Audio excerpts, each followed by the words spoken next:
Jai Hind students, and once again welcome to the online class of Shri Ram Public School. And today we are going to discuss about the next series of weighted arithmetic mean. और arithmetic mean में आज हम देखेंगे calculation of arithmetic mean in a mid value series. कल के lecture में मैंने आपको क्लास इंटरवल वाले सीरीज़ के बारे में बताया था। तो आज जो बेसिक कुछ सीरीज़ जो बाकी रह जा रही हैं या कुछ टाइप ऑफ स्टैटिस्टिकल सीरीज़ हो सकती हैं जो कि आपके सामने आएँ और आप उसको सही से ना समझ सकें, तो उसके लिए अलग अलग फॉर्मूले आपको दिए हुए हैं। ठीक है, so today we will discuss about calculation of arithmetic mean in a mid value series. जहाँ पर सिर्फ मिड वैल्यूज़ दी हुई हैं डेटा की, वहाँ पर आप किस तरह से अरिथमेटिक मीन निकालोगे। ठीक है, तो कल अगर याद हो क्लास इंटरवल वाली जो सीरीज़ थी उसमें हम मिड वैल्यू कैलकुलेट करते थे और फिर हमारा जो फॉर्मूला होता था अरिथमेटिक मीन निकालने का sigma F M upon sigma F. ठीक, उसके अकॉर्डिंगली हम अरिथमेटिक मीन को कैलकुलेट करते थे। सेम वही चीज़ है यहाँ पर। ये देखिए, एक सीरीज़ दी हुई है और इसमें मिड वैल्यूज़ दी हुई हैं। नंबर ऑफ़ स्टूडेंट्स हैं and mid values are given also. और उसको किस तरह से सॉल्व किया है, मिड वैल्यूज़ हो गई यहाँ पर, देन नंबर ऑफ़ स्टूडेंट्स और फ्रीक्वेंसी। अब इसको मल्टीप्लाई कर लिया, m दिया हुआ है, f दिया हुआ है, मल्टीप्लाई करके आपका fm आ गया। हमें फॉर्मूला में अरिथमेटिक मीन के फॉर्मूला में fm की ही ज़रूरत थी, तो सिग्मा fm अपॉन f करके हम इसको कैलकुलेट कर सकते हैं। बहुत ही इजी है ये। So that's how we calculated mid value series में अरिथमेटिक मीन। अब देख लेते हैं अगला वाला। So the next one is calculation of arithmetic mean in case of inclusive series. तो इंक्लूसिव सीरीज़ में किस तरह से कैलकुलेट किया जाता है ये भी देख लीजिए। यहाँ पर एक एग्जांपल दिया हुआ है, देखिए, pocket expenses and number of students. Okay, तो पॉकेट एक्सपेंसेस आपको दिए हुए हैं। इंक्लूसिव सीरीज़ अगर आपको याद नहीं हो तो मैं याद दिला दूँ, जहाँ पर हमारी अपर लिमिट जो प्रीवियस क्लास इंटरवल की अपर लिमिट होती है उसमें एक प्रोसीड करके नेक्स्ट क्लास इंटरवल की लोअर लिमिट बनती है। जैसे देखिए, फर्स्ट क्लास इंटरवल 20 से 29 है, अपर लिमिट हुई 29, उसमें नेक्स्ट एक प्रोसीड किया तो हो गया 30, और अब जो आपकी नेक्स्ट क्लास इंटरवल की लोअर लिमिट बनेगी वो बनेगी 30 to 39। ओके, अब आ जाइए कि इसको किस तरह से करना है, मतलब किस तरह से ये सीरीज़ में हम अरिथमेटिक मीन कैलकुलेट कर सकते हैं। तो सबसे पहले तो हम इसका मिड वैल्यू कैलकुलेट कर लेंगे। ओके, और मिड वैल्यू कैलकुलेट करेंगे तो ये ध्यान रखिएगा कि इस तरह की सीरीज़ में हमेशा जो है वो पॉइंट्स में आंसर आएगा। रीज़न इसका ये है कि कंप्लीट नंबर्स में जो है वो ये सीरीज़ होती नहीं है, तो इस वजह से इन सीरीज़ का जो मिड वैल्यू आएगी वो हमेशा डेसिमल्स में ही आएगी। बट एक चीज़ आप नोटिस कर सकते हो ये जानने के लिए कि ये मिड वैल्यूज़ आपकी करेक्ट हैं या नहीं, आप ये देख सकते हो कि मिड वैल्यूज़ में डिफरेंस सेम यूनिट का आ रहा है या नहीं आ रहा है। ठीक है, तो कितना 20 से 29 मिड वैल्यू हो गई 24.5, देन 34.5, देन 44.5, 10 यूनिट्स का जो है डिफरेंस आ रहा है, and that's why it is correct. फिर f हमें दिया हुआ है नंबर ऑफ़ स्टूडेंट्स के तौर पर, फ्रीक्वेंसी हमें दी हुई है, देन डेविएशन निकाल सकते हैं हम m-a करके। ठीक है, अगर हम चाहें तो इसको सिंपल मेथड से यहीं पर ही fm अपॉन सिग्मा f करके भी निकाल सकते हैं, पर यहाँ सबसे लंबा वाला मेथड इसलिए आपको समझाया हुआ है ताकि आप ये जान सकें कि इस सीरीज़ में भी हम तीनों मेथड को अप्लाई कर सकते हैं। ठीक है, अब यहाँ पर a निकाल लिया, अज्यूम्ड मीन हमने निकाल लिया, और अज्यूम्ड मीन के हिसाब से अगर हम चाहें तो शॉर्टकट मेथड लगा सकते हैं, बट हमने अप्लाई किया यहाँ पर स्टेप डेविएशन मेथड। तो अज्यूम्ड मीन के बाद फिर आगे स्टेप डेविएशन निकालेंगे, डी डैश जिसको हम डिनोट करते हैं, और वो क्या होगा d/c। दैट मीन्स d को हम डिवाइड करेंगे कॉमन फैक्टर से। ठीक है, कॉमन फैक्टर 10 यूनिट्स का है, अभी जस्ट हमने नोटिस किया, तो इस हिसाब से -20 को डिवाइड किया 10 से तो इट विल बी -2 -1 0 +1 +2, ठीक। और फिर उसके बाद आप मल्टीप्लिकेशन कर दीजिए, जो स्टेप डेविएशन आपने कैलकुलेट किया उसकी मल्टीप्लिकेशन करिए फ्रीक्वेंसी से। तो यहाँ पर -2 multiplied by 10 it will B -20, ठीक। इस तरह से करके आपने निकाल लिया FD' यानी स्टेप डेविएशन।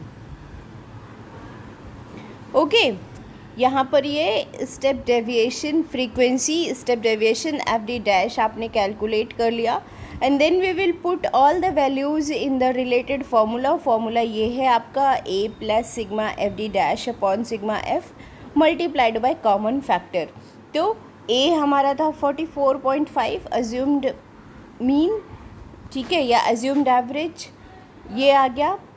यहाँ पर सिग्मा FD' -20 आ रहा है, वो वैल्यू हमने रख ली। देन सिग्मा F 30 है, वो आ गया। And then multiplied by common factor, तो it is 10। And then we can easily calculate the value. किस तरह से कैलकुलेट कर सकते हैं वो भी मैं बता देती हूँ आपको। इसके आगे क्या आएगा, इट विल बी लाइक, आगे इसको 44.5 -20/3, ठीक है, 20/3 हो जाएगा। और क्या आ जाएगा आपका, इट विल बिकम 3। कैसे हो गया, क्योंकि यहाँ 0 से हमने ये 0 काट दिया, तो 20/3 बचा।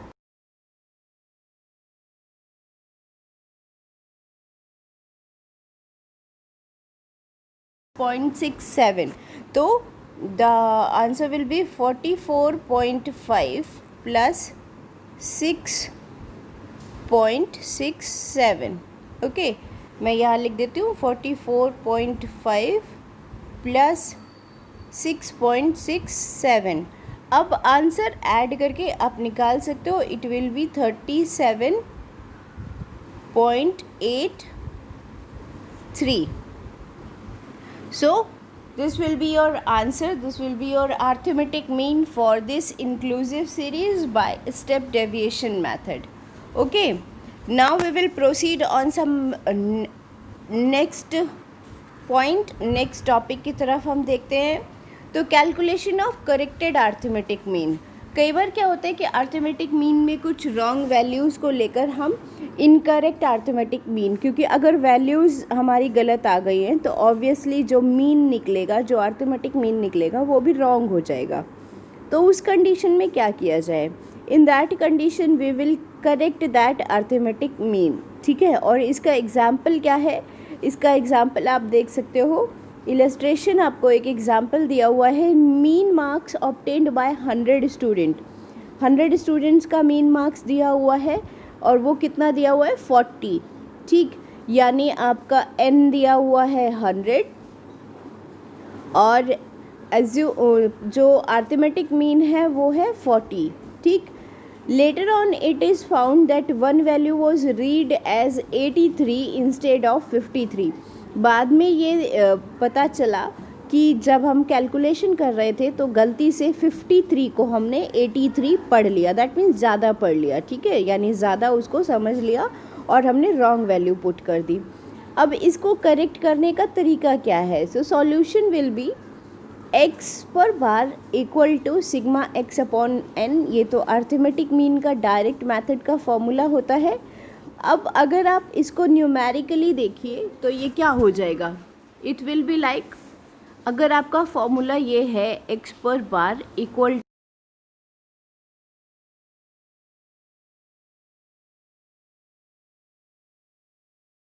सिग्मा x, ठीक है, इसको निकालना है तो it will be sigma x equal to, ये मल्टीप्लाई हो जाएगी ऑब्वियसली x पर मीन, यानी अर्थमेटिक मीन को हम n से मल्टीप्लाई कर दें, ठीक है। अब इसमें आप वैल्यूज़ रखिए, क्योंकि आपको अर्थमेटिक मीन दिया हुआ है और n दिया हुआ है, तो सिग्मा x आप निकाल सकते हो, है ना।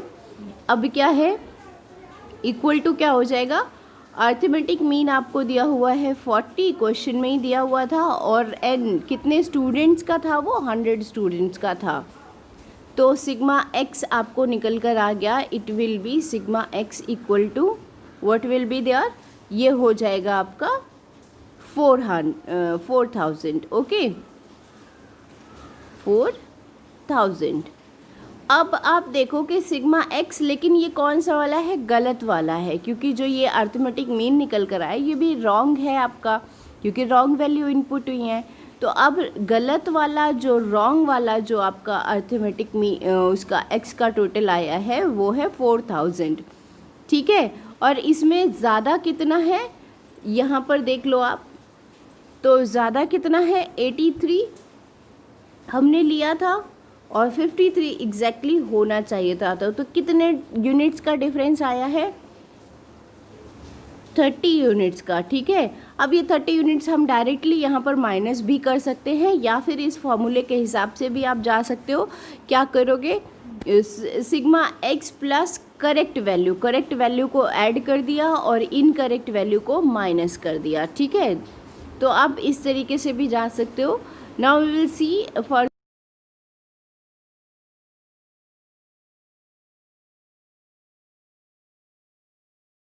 सिग्मा एक्स प्लस करेक्ट वाली वैल्यू क्या होगी 53, और इनकरेक्ट वैल्यू को हमें माइनस करना है 83, ठीक, अपॉन n। ये आपका करेक्टेड अर्थमेटिक मीन का फॉर्मूला हो गया, ठीक है। तो अब क्या वैल्यूज़ आ जाएंगी आपकी, आप प्लस माइनस करके देख लीजिए, इट विल बी 3970, और डिवाइड कर दीजिए 100 से, ठीक है। आंसर आपका आ गया 39.70। सो it will be a corrected arithmetic mean. जो वैल्यूज़ हमारी गलत हुई थी उनको हमने करेक्ट करके नया अर्थमेटिक मीन निकाल लिया, ठीक। तो इस तरह से कभी अगर मीन निकालने में कोई मिस्टेक हो जाए तो हम उसको वापस से करेक्ट भी कर सकते हैं। Now coming on next topic, finding the missing value. अगर कोई वैल्यू मिस हो गई है अर्थमेटिक मीन में, हाँ, दैट मीन्स एक्स की सीरीज़ में, तो हम किस तरह से उसको कैलकुलेट करेंगे। तो यहाँ पर देखिए, if mean of a series is known, यानी किसी भी सीरीज़ में अगर हमें अर्थमेटिक मीन पता है, लेकिन एक्स की वैल्यूज़ जो सीरीज़ में हैं वो सारी वैल्यूज़ हमारे पास नहीं है, कहीं बीच में वो मिक्स हो गई हैं, ठीक है। तो हम उन मिसिंग वैल्यूज़ का पता लगा सकते हैं। किस तरह से लगा सकते हैं उसको एग्जाम्पल में देखिए। Suppose mean of a series is mean of a series of 5 item, यानी n इक्वल टू यहाँ पर 5 वो दे रहा है, ठीक है। और आइटम्स इज़ 30, 5 आइटम का जो मीन है वो क्या है 30 है।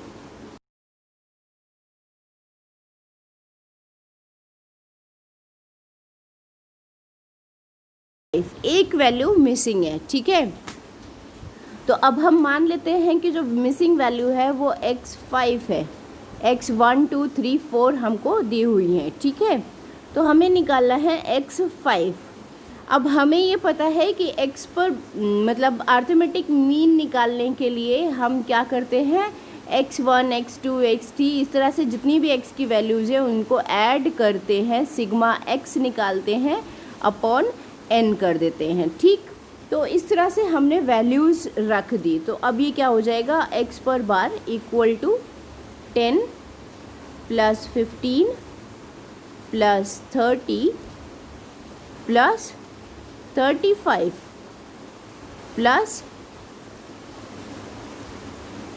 x5 अपॉन कितना है n 5 है, ठीक। अब आप रिलेटेड जो भी आपका सम आ रहा है वो आप लिख सकते हो। तो मैं सम इसको मेंशन करती हूँ यहाँ पर।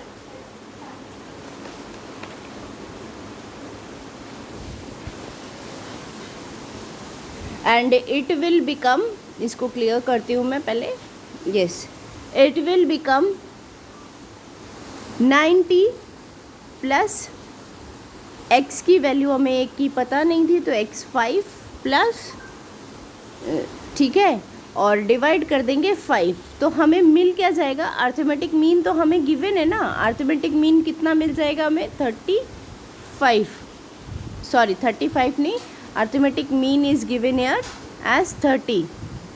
Once again I am writing it down. It will become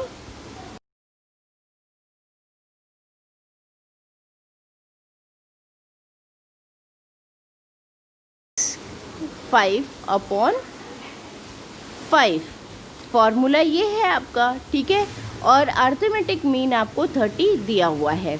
अब आप बिल्कुल पिछले वाला जो अभी न्यूमेरिकल था उस हिसाब से कर सकते हो. क्या कर सकते हो, ये क्रॉस मल्टीप्लाई होकर इधर चला जाएगा और ये आपका इक्वल टू में आ जाएगा. So it will become 90 plus x की power 5 equal to what will happen, it will become 30 multiply 5.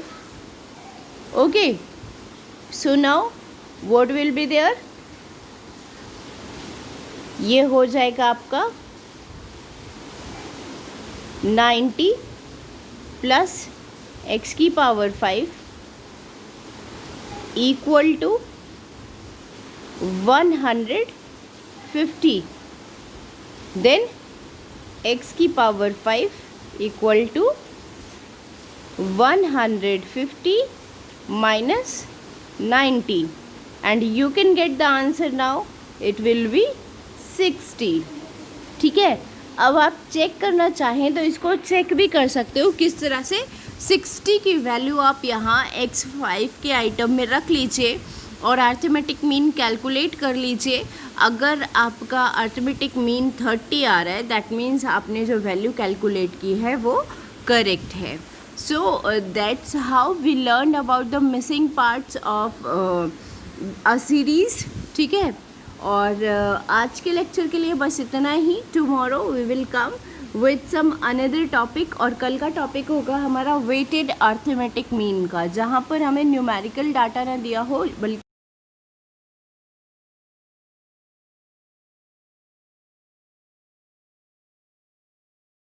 That's all for today. Thank you and have a good day. And yeah, here are some questions given for your practice. So do practice the questions. In questions को practice करिएगा और इन questions को solve करने की कोशिश करिएगा, so that you people will be familiar with all these formulas and calculation, और आप आसानी से अर्थमेटिक मीन ताकि आगे कैलकुलेट कर सकें. ओनली 3 क्वेश्चंस आर देयर और 3 क्वेश्चंस आई होप आप प्रैक्टिस करेंगे. So that's all for today. Thank you and have a good day.